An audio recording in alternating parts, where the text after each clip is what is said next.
So you've all three of you have gone through the very challenging process of first even getting into medical school, then getting into residency and beyond.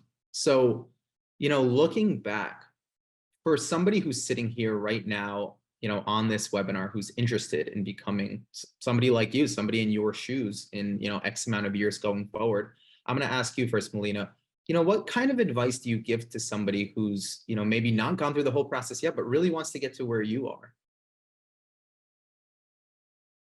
I talk about this all the time because I think there's so much discourse out there about medicine is terrible and no one should go into it anymore. I think we need to be real with like what the challenges are, but at the same time still have that passion for what we do. And I think that's the point of things like this.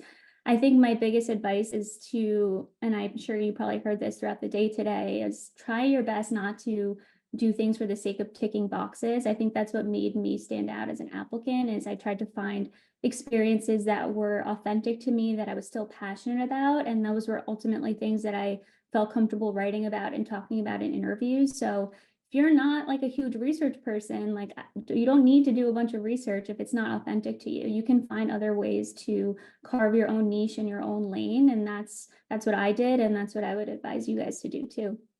Perfect. That's a great answer. And Josh, a question for you then, in terms of, your background and when you were applying to medical school and when you were interviewing, do you feel like there was something particular in your background that helped make you stand out? Or what were some of those experiences that you had that you feel like medical school admissions committee members thought, hey, this guy would become a fantastic doctor? I think touching to Dr. Manolis's point is that medicine is a lot more than just science and mathematics skills, and same with, as you can see with Dr. Reyes's path to medicine. It's important to diversify your experiences and gain skills outside of just direct patient interactions, whether it be leadership or teaching or volunteering, something that allows you to build skills in other domains, but it'll ultimately help translate back to how you're going to work as a part of a large healthcare team to deliver care and also to connect with your patients. So if you're in college and you're trying to figure out what kind of activities to get involved in, whatever you decide to do, really take that to the fullest extent.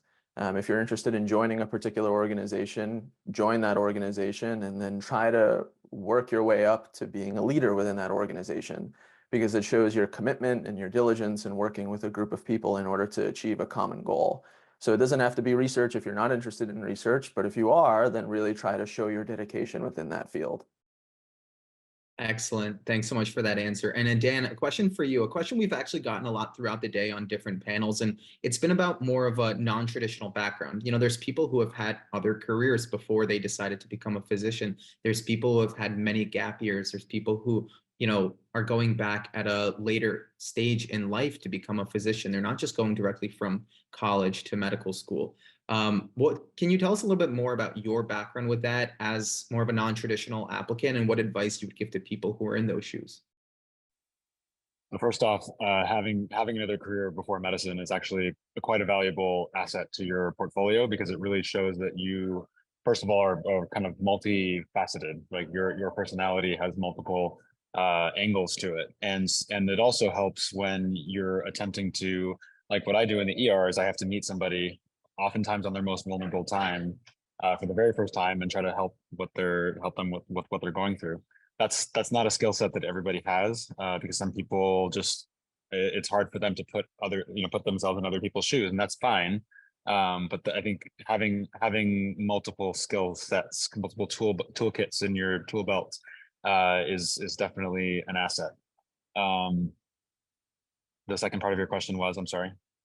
No, and sort of that came across as you were interviewing too, and it was something that you must have mentioned a lot on your application. Like, how was that perceived, the fact that you had a second career or a different background than the traditional student maybe? How was that perceived when you were applying? Yeah, very positively. It really, your dedication to something in life will come through, and that's kind of what Dr. Rochelle was already hitting on, which is, and same with Dr. Manolis. You pick your few things that you are really good at or that you really enjoy doing, and you do them, and you kind of grow in the ranks of whatever it is that you're doing, and you kind of get your life experience that way. But certainly it comes across as being like, oh, you're dedicated. And the other thing I would just say to anyone who is a non-traditional applicant and who is kind of looking down the long hallway in front of them of medical school and then residency, yes, it's long, but you at each step, and we can all attest to this, but each step you kind of progress, you're like, okay, I did that, I can keep going. And finally, when you're near the end, like I am, or like the others will be soon, is you're like, wow, I can't believe I did this, but I'm finally here, and this is what I wanted to do. Great answer. Thanks so much for sharing that. And we have a question in the chat, which I'm going to direct directly to Melina. And it's something about kind of the bureaucracy that's involved in medicine and sort of the hurdles that are almost in the way of being a really good physician and being directly with patients. Like, you want to spend your time directly with patients, but there are a lot of other things about it. So this question is specifically, how do you maintain passion for patient care and practicing medicine when you start to see how much of the job is documentation and sitting at a computer with paperwork and a lot of bureaucracy? So how do you maintain that passion for patient care? I'm still figuring that one out. I think probably most of us are, especially in this day and age where, we have all these online applications that patients can message you directly on, which is wonderful for patient advocacy for their own selves, but hard on the physicians. I think setting boundaries is really important with your patients. Like I'm predominantly in an outpatient-based specialty, so I'm constantly seeing patients in the clinic and ordering labs, and part of my job is then having to get back to them a few days later and setting those boundaries of like, you can expect a message from me one time in 3 days with your lab results and not 3 times a week. That kind of thing really helps you set your boundaries between work and home. Trying to be efficient using dot phrases and smart phrases within the EMR, the electronic medical record.